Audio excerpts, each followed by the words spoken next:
Dr. Rui Pedrosa, presidente do Instituto Politécnico de Leiria, e Dr. Pedro Rebelo de Sousa, presidente do Conselho Geral da Câmara de Comércio Portugal-Moçambique, Dr. José Maria Costa, secretário de Estado do Mar, distintos deputados da Assembleia da República Portuguesa, professor Rui Moreira de Carvalho, presidente da direção da Câmara de Comércio Portugal-Moçambique, caros estudantes moçambicanos em Portugal, distintos participantes, minhas senhoras e meus senhores.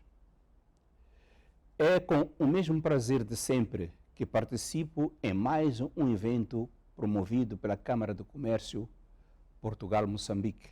Desta vez, tendo como tema de fundo a economia do mar em Portugal e em Moçambique.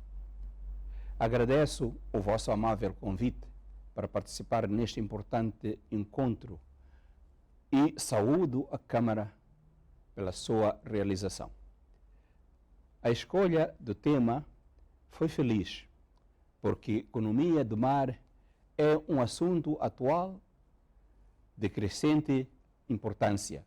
Estimados participantes, Moçambique tem cerca de 2.700 quilômetros da sua costa marítima banhados pelo Oceano Índico e Portugal, por sua vez, é banhado pelo Oceano Atlântico ao longo da sua fronteira leste. Por isso, os nossos países têm no mar uma área de interesse comum. Sem pretensão de dar aulas a ninguém, sobretudo aos ilustres professores presentes neste evento, gostaria de referir alguns aspectos que fazem com que os oceanos sejam tão importantes e de uma importância crescente. Como acabo de referir, estas vastas massas de água são, ao mesmo tempo, importantes vias de comunicação, fontes de alimentos e de recreação, de energia e, no seu fundo, jazem grandes quantidades de recursos minerais, tais como petróleo, gás, ferro, alumínio, magnésio, cobre, mercúrio, chumbo, estanho, ouro, prata, urânio, entre muitos outros.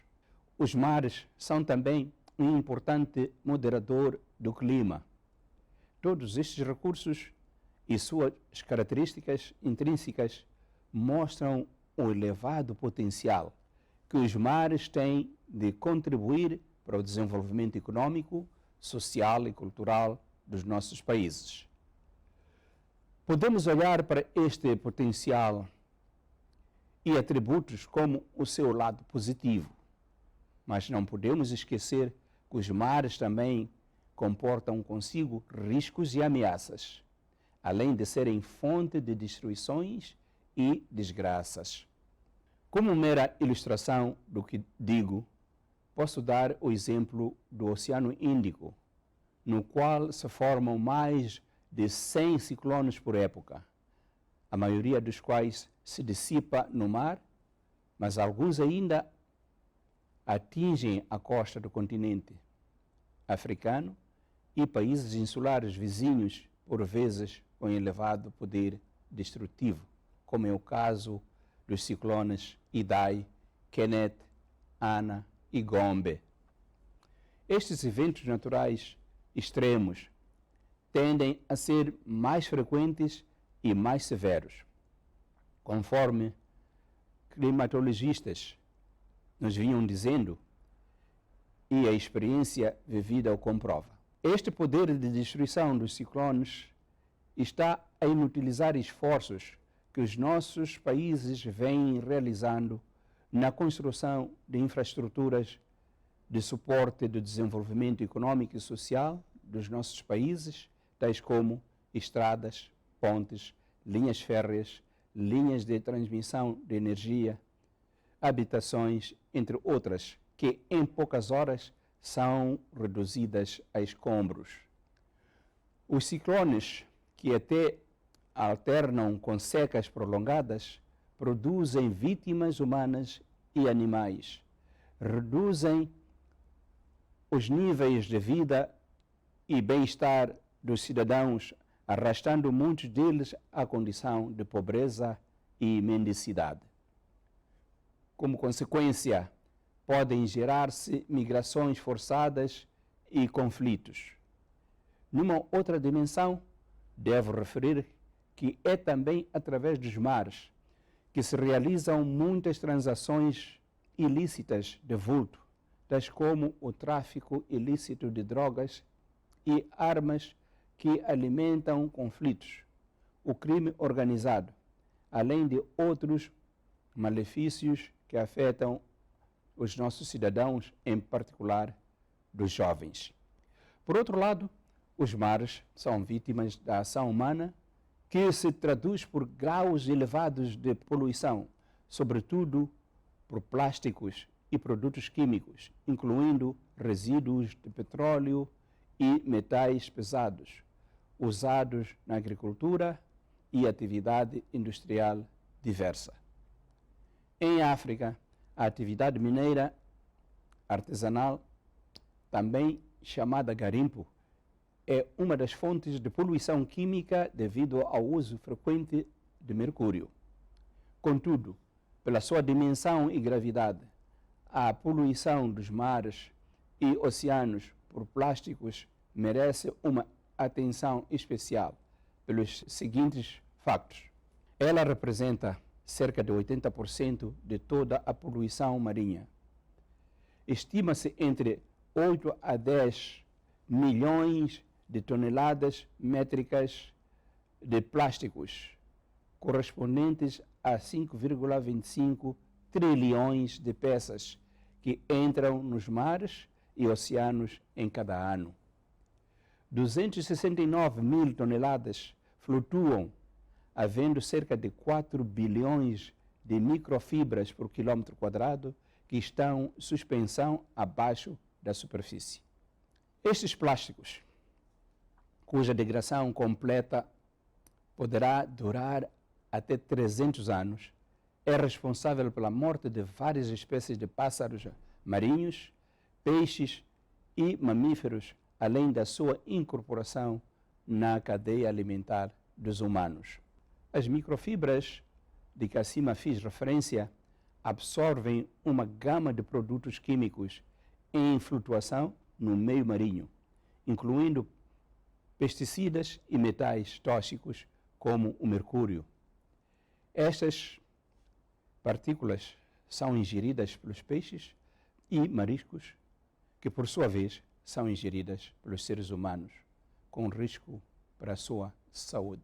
Um estudo recente conclui que a poluição dos mares é profundamente injusta, pelo elevado impacto que tem nos países em desenvolvimento, em particular nas comunidades piscatórias da costa, nas populações das nações de pequenas ilhas, embora elas sejam pouco produtoras de poluição.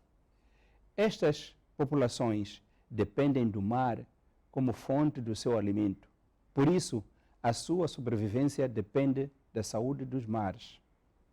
Caros participantes, as questões que acabo de referir apontam para a necessidade de ampliarmos e aprofundarmos os estudos sobre o mar em diferentes dimensões. Precisamos deste conhecimento mais aprofundado para guiar as nossas políticas e práticas sobre o mar, melhorando os instrumentos de prevenção e combate à sua poluição, restauro da sua saúde e de usufruto sustentável dos recursos que nos oferecem, incluindo recursos subaquáticos. Por isso, é com muita satisfação que vejo muitos estudantes moçambicanos a formarem-se em ciências marinhas. Isto significa que o nosso país terá, a breve trecho, mais quadros conhecedores dos segredos do mar, de modo a que esta grande massa de água que nos banha seja cada vez mais fonte segura de elevação do nosso nível de vida, dado o potencial econômico, e seja menos ameaça e menos fonte de destruição e miséria. ao formarem-se em instituições de ensino portuguesas, os estudantes moçambicanos serão naturalmente instrumento seguro da implementação e ampliação da cooperação existente entre Moçambique e Portugal neste domínio, mas também com os restantes estados da CPLP, todos eles banhados pelos oceanos. Tendo em conta que o mar que banha Moçambique tem sido utilizado por forças desestabilizadoras do ambiente de paz em que vive a população do país, como é desta feita o caso dos terroristas que operam no norte de Moçambique, nomeadamente na província de Cabo Delgado, tanto na zona continental como na zona insular, bem como os atos de pirataria que de quando em vez aqui ocorrem, apelo à nossa vigilância e ação coletiva para preservarmos a paz e tranquilidade nos nossos mares. Desejo que este evento seja coroado dos maiores sucessos, que se traduzam no aumento das nossas capacidades individuais e coletivas para explorarmos os nossos recursos marinhos e valorizá-los de modo sustentável e fazer dos mares que banham os nossos países zonas de paz e fontes adicionais de desenvolvimento, bem-estar e de cooperação dos nossos povos. Agradeço a vossa atenção.